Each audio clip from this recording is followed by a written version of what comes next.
شروع اللہ کا نام لے کر جو بڑا مہربان نہایت رحم والا ہے۔ الف لام را، یہ اللہ کی کتاب اور قرآن روشن کی آیتیں ہیں۔ کسی وقت کافر لوگ آرزو کریں گے کہ اے کاش وہ مسلمان ہوتے۔ اے نبی، ان کو ان کے حال پر رہنے دو کہ کھا پی لیں اور فائدے اٹھا لیں، اور لمبی لمبی آرزویں ان کو دنیا میں مشغول کیے رکھیں۔ آخر کار ان کو اس کا انجام معلوم ہو جائے گا۔ اور ہم نے کوئی بستی ہلاک نہیں کی مگر اس کا وقت مقرر لکھا ہوا تھا۔ کوئی امت اپنی مدت مقررہ سے نہ آگے نکل سکتی ہے اور نہ پیچھے رہ سکتی ہے۔ اور کفار کہتے ہیں کہ اے شخص جس پر نصیحت کی کتاب نازل ہوئی ہے، تو دیوانہ ہے۔ اگر تو سچا ہے تو ہمارے پاس فرشتوں کو کیوں نہیں لے آتا؟ کہہ دو ہم فرشتوں کو نازل نہیں کیا کرتے مگر حق کے ساتھ، اور اس وقت ان کو مہلت نہیں ملے گی۔ بے شک یہ کتاب نصیحت ہم ہی نے اتاری ہے، اور یقیناً ہم اس کے نگہبان ہیں۔ اور ہم نے تم سے پہلے کے مختلف گروہوں میں بھی پیغمبر بھیجے تھے، اور ان کے پاس کوئی پیغمبر نہیں آتا تھا مگر وہ اس کے ساتھ ہنسی کرتے تھے۔ اسی طرح ہم اس گستاخی کو گناہگاروں کے دلوں میں ڈالے رکھتے ہیں، سو وہ اس پر ایمان نہیں لاتے۔ اور پہلے لوگوں کی روش بھی یہی رہی ہے۔ اور اگر ہم آسمان کا کوئی دروازہ ان پر کھول دیں اور وہ اس میں چڑھنے بھی لگیں تو بھی وہ یہی کہیں کہ ہماری آنکھیں باندھ دی گئی ہیں، بلکہ ہم پر جادو کر دیا گیا ہے۔ اور ہم نے آسمان میں برج بنائے ہیں اور دیکھنے والوں کے لیے اس کو سجا دیا ہے، اور ہر شیطان مردود سے اسے محفوظ کر دیا ہے۔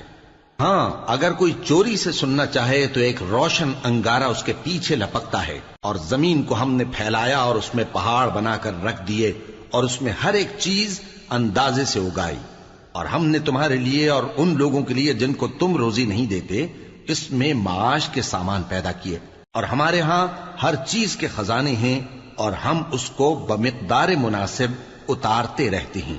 اور ہم ہوائیں چلاتے ہیں جو پانی سے بھری ہوئی ہوتی ہیں، سو ہم آسمان سے مے برساتے ہیں، پھر ہم تم کو اس کا پانی پلاتے ہیں، اور تم تو اس کا خزانہ نہیں رکھتے۔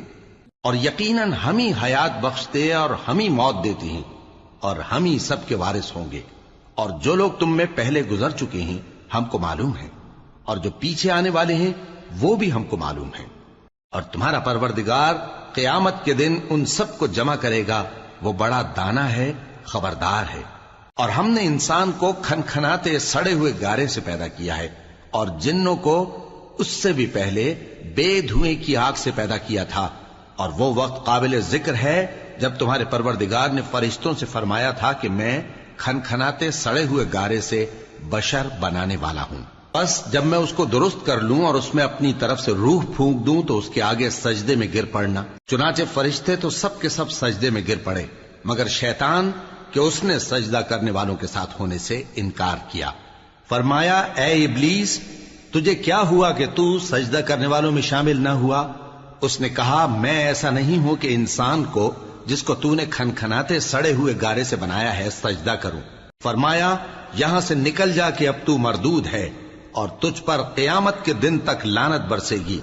اس نے کہا کہ پروردگار مجھے اس دن تک مہلت دے جب لوگ مرنے کے بعد زندہ کیے جائیں گے۔ فرمایا اچھا، سو تجھے مہلت دی جاتی ہے وقت مقرر یعنی قیامت کے دن تک۔ اس نے کہا کہ پروردگار جیسا تو نے مجھے بھٹکا دیا ہے میں بھی زمین میں لوگوں کے لیے گناہوں کو آراستہ کر کے دکھاؤں گا اور سب کو بہکاؤں گا۔ ہاں، ان میں جو تیرے خاص بندے ہیں ان پر میرا قابو چلنا مشکل ہے۔ فرمایا کہ مجھ تک پہنچنے کا یہی سیدھا رستہ ہے، جو میرے خاص بندے ہیں ان پر تجھے کچھ قدرت نہیں کہ ان کو گناہ میں ڈال سکے۔ ہاں، بد راہوں میں سے جو تیرے پیچھے چل پڑے، اور ان سب کے وعدے کی جگہ جہنم ہے۔ اس کے 7 دروازے ہیں، ہر ایک دروازے کے لیے ان میں سے الگ الگ حصہ ہے۔ جو متقی ہیں وہ باغوں اور چشموں میں ہوں گے۔ ان سے کہا جائے گا کہ ان میں سلامتی اور امن و اطمینان سے داخل ہو جاؤ، اور ان کے دلوں میں جو کدورت ہوگی ہم اسے نکال دیں گے، گویا بھائی بھائی مسندوں پر ایک دوسرے کے سامنے بیٹھے ہوں۔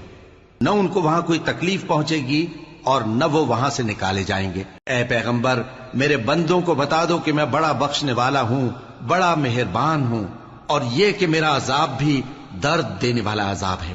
اور ان کو ابراہیم کے مہمانوں کا احوال سنا دو۔ جب وہ ابراہیم کے پاس آئے تو سلام کہا، انہوں نے کہا کہ ہمیں تو تم سے ڈر لگتا ہے۔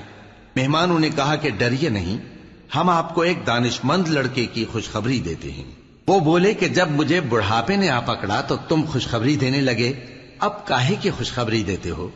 انہوں نے کہا کہ ہم آپ کو سچی خوشخبری دیتے ہیں، سو آپ مایوس نہ ہوں۔ ابراہیم نے کہا کہ اللہ کی رحمت سے مایوس ہونا تو گمراہوں کا کام ہے۔ پھر کہنے لگے کہ فرشتوں، تمہارا اصل کام کیا ہے؟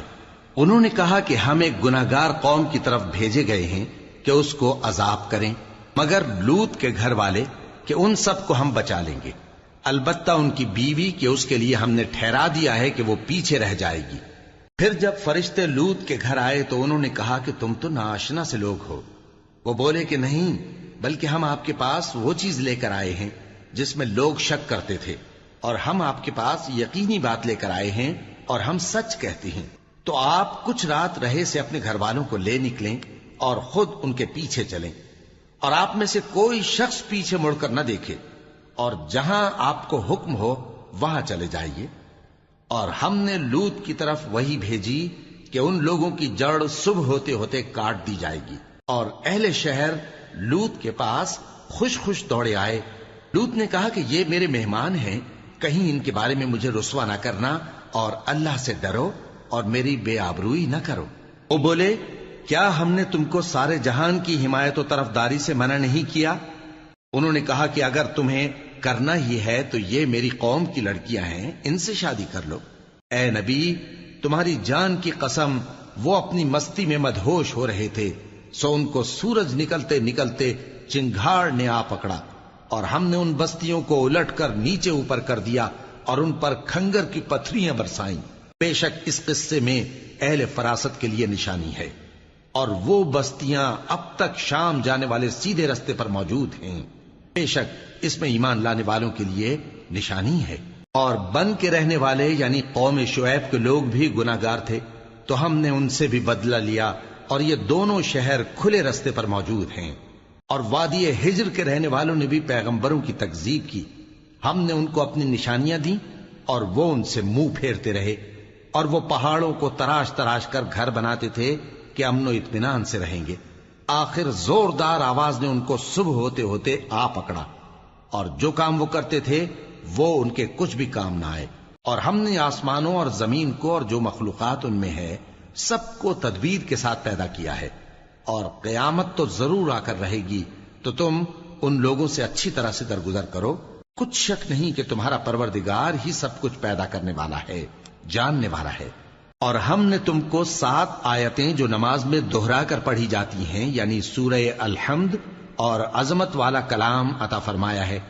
ہم نے کفار کی کئی جماعتوں کو جن کو فوائد دنیاوی سے نوازا ہے، تم ان کی طرف رغبت سے آنکھ اٹھا کر نہ دیکھنا، اور نہ ان کے حال پر رنج و غم کرنا، اور مومنوں کے ساتھ تواضع سے پیش آنا، اور کہہ دو کہ میں تو اعلانیہ ڈر سنانے والا ہوں، اور ہم ان کفار پر اسی طرح عذاب نازل کریں گے جس طرح ان لوگوں پر نازل کیا جنہوں نے تقسیم کر دیا، یعنی قرآن کو کچھ ماننے اور کچھ نہ ماننے سے ٹکڑے ٹکڑے کر ڈالا۔ سو تمہارے پروردگار کی قسم، ہم ان سے ضرور پرسش کریں گے ان کاموں کی جو وہ کرتے رہے۔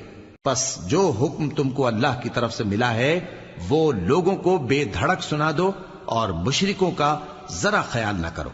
ہم تمہیں ان لوگوں کے شر سے بچانے کے لیے کافی ہیں جو تم سے ہنسی کرتے ہیں، جو اللہ کے ساتھ کوئی اور معبود قرار دیتی ہیں، سو ان قریب ان کو ان باتوں کا انجام معلوم ہو جائے گا۔ اور ہم جانتے ہیں کہ ان کی باتوں سے تمہارا دل تنگ ہوتا ہے، تو تم اپنے پروردگار کی تسبیح کہتے اور اس کی خوبیاں بیان کرتے رہو، اور سجدہ کرنے والوں میں سے ہو جاؤ، اور اپنے پروردگار کی عبادت کیے جاؤ یہاں تک کہ تمہاری موت کا وقت آ جائے۔